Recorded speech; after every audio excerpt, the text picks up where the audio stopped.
Hello दोस्तों, कैसे हैं आप सब। तो आज हम इस वीडियो में समझने वाले हैं कि बिटकॉइन का प्राइस इतना ज़्यादा क्यों बढ़ रहा है। जैसा कि आप देख सकते हैं कि पिछले महीने ही बिटकॉइन का प्राइस जो था वो 26-27 थाउजेंड डॉलर्स के करीब करीब था। और आज जो है वो बिटकॉइन का प्राइस कुछ 37 थाउजेंड डॉलर्स के करीब करीब चल रहा है। तो आप देख सकते हैं कि पिछले एक महीने में बिटकॉइन ने कम से कम 38% का रिटर्न दिया है। और अगर आप लिक्विडेशंस की बात करेंगे तो आप यहाँ पे देख सकते हैं कि जब बिटकॉइन ने ट्रेंड चालू किया तो बहुत सारे शॉर्ट पोजीशन थे वो लिक्विड हो गए। जैसे कि आप देख सकते हैं पहले ही दिन कम से कम 161 मिलियन डॉलर्स लिक्विड हो गए थे शॉर्ट पोजीशंस के। एंड यहाँ पे भी आप देख सकते हैं कि नवंबर 9 को ही 127 मिलियन डॉलर्स शॉर्ट पोजीशंस में लिक्विड हो गए थे।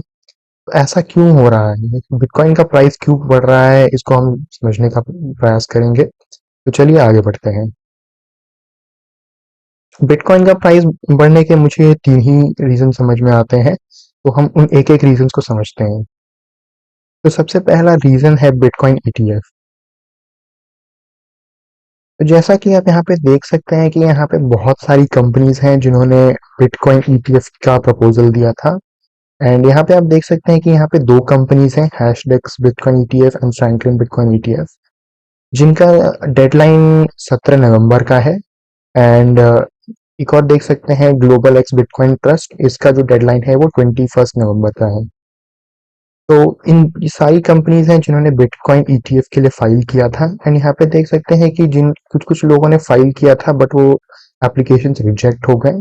एंड रिजेक्ट होने के बाद उन कंपनीज ने वापस अप्लाई किया था उसमें चेंजेस करने के बाद। तो कुछ कुछ कंपनीज के आप देखेंगे उनके सेकंड फाइलिंग्स भी रिजेक्ट हो गए, थर्ड फाइलिंग्स भी रिजेक्ट हो गए एंड फोर्थ फाइलिंग्स भी रिजेक्ट हो गए। यहाँ पे आप डेफिनेटली देख सकते हैं कि जो यहाँ पे जो बीच में जो सारे ईटीएफ्स हैं इन सब की जो डेडलाइन है कुछ 14 जनवरी की है, कुछ 15 जनवरी की है, कुछ 17 जनवरी की है। एंड यहाँ पे अगर आप और डेट्स देखेंगे तो यहाँ पे 17 नवंबर का है एंड यहाँ पे 21 नवंबर का है। तो आपको ये देखने से और यहाँ पे आपको 1 जनवरी के भी डेट्स दिखेंगे। तो डेफिनेटली लोगों का ये अ, लोग यही एक्सपेक्ट कर रहे हैं कि इन सब में से कोई अगर एक भी बिटकॉइन का ईटीएफ जो है अगर वो अप्रूव हो जाता है तो उसी अप्रूवल को लेकर के बहुत सारी और कंपनीज ईटीएफ के लिए अप्लाई करेंगे एंड उनका भी अप्रूवल हो जाएगा। तो ये एक देखने वाला चीज रहेगा कि इनमें से जो डेडलाइंस है इनमें से किस कंपनी को सबसे पहला बिटकॉइन ईटीएफ का अप्रूवल मिलता है। तो इसीलिए जो है मार्केट में आप एक बुल रन देख रहे हैं। नेक्स्ट जो रीजन है वो ये है कि फेड ऑफिशियल्स ने कहा है कि वो शायद इंटरेस्ट रेट्स बढ़ा सकते हैं। बट मार्केट में ऐसा नहीं लग रहा है, मार्केट में जो लोग हैं वो ऐसा नहीं सोच रहे हैं, वो इससे एकदम उल्टा सोच रहे हैं। तो अगर हम यूएस में इन्फ्लेशन को देखें तो जैसा कि आप देख सकते हैं कि पिछले साल अक्टूबर में जो यूएस इन्फ्लेशन रेट था वो 7.7% था। एंड ग्रेजुअली आप देख सकते हैं कि इन यूएस में इन्फ्लेशन रेट कम होता गया है। एंड जून के बाद इन्फ्लेशन थोड़ा और बढ़ा था, बट पिछले 2 महीनों से आप देखें तो इन्फ्लेशन रेट कांस्टेंट रहा है। तो डेफिनेटली तो फेड का ये मानना है कि वो इन्फ्लेशन रेट को 2% के अराउंड रखना चाहते हैं। बट लोग ये समझ रहे हैं कि अब और इंटरेस्ट रेट हाइक्स नहीं होंगे, या तो इंटरेस्ट रेट कांस्टेंट रहेगी और या तो इंटरेस्ट रेट्स कट होंगे। और ये दोनों ही एक्चुअली में बुलिश सिग्नल है फॉर द बिटकॉइन। और जो थर्ड रीजन है वो ये है कि बिटकॉइन का हार्विंग आने वाला है। जैसा कि आप जानते हैं कि बिटकॉइन का हार्विंग अप्रैल 2024 में आने वाला है। एंड इस हार्विंग के आने के बाद जो करंट ब्लॉक रिवॉर्ड्स थे जो अभी 6.25 बिटकॉइंस थे वो रिड्यूस हो जाएगा 3.125 बिटकॉइन पर ब्लॉक। तो जैसा कि हम यहाँ पे देख सकते हैं कि ब्लॉक रिवॉर्ड्स आधे होने वाले हैं। तो इसकी वजह से क्या होगा कि मार्केट में एक सप्लाई शॉक आएगा।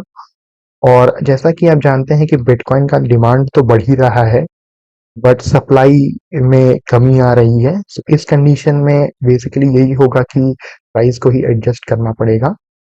तो मार्केट अभी से ही उस प्राइस को एडजस्ट करने लगा है। तो अगर हम इस ग्राफ को देखें तो यहाँ पे हम 2016 का हार्विंग देखते हैं। सो 2016-17 में एक हार्विंग हुई थी। उस हार्विंग के बाद आप डायरेक्टली देख सकते हैं कि बिटकॉइन ने एक नया हाई टच किया था, जो $20,000 के करीब करीब था। एंड फिर उसने वापस से ट्रेस बैक कर लिया। फिर अ, एक बिटकॉइन का हार्विंग हुआ था 2020 में। तो हर 4 साल बाद बिटकॉइन में हार्विंग होती है। सो 2020 में जब हार्विंग हुई तो आप देख सकते हैं कि बिटकॉइन ने एक और नया हाई बनाया, जो करीब करीब $68,000 के करीब करीब था। और ये जो बिटकॉइन का हाई था वो पिछले हाई से बहुत ज्यादा था। एंड जो नेक्स्ट बिटकॉइन हार्विंग आने वाली है वो 2024 में आने वाली है। एंड डेफिनेटली लोगों की यही एक्सपेक्टेशन रहेगी कि नेक्स्ट बिटकॉइन हार्विंग के बाद जो बिटकॉइन जो ऑल टाइम हाई बनाएगा वो पिछले ऑल टाइम हाई से भी बहुत ज़्यादा रहेगा। तो हाँ दोस्तों, मुझे यही 3 रीज़न्स लगते हैं कि क्यों बिटकॉइन जो है वो अचानक पिछले 2-3 हफ्तों से रैली कर रहा है। अगर आपको कोई और रीज़निंग पता है तो मुझे ज़रूर बताइएगा कमेंट सेक्शन में। तो अभी के लिए चलते हैं। Thank you all.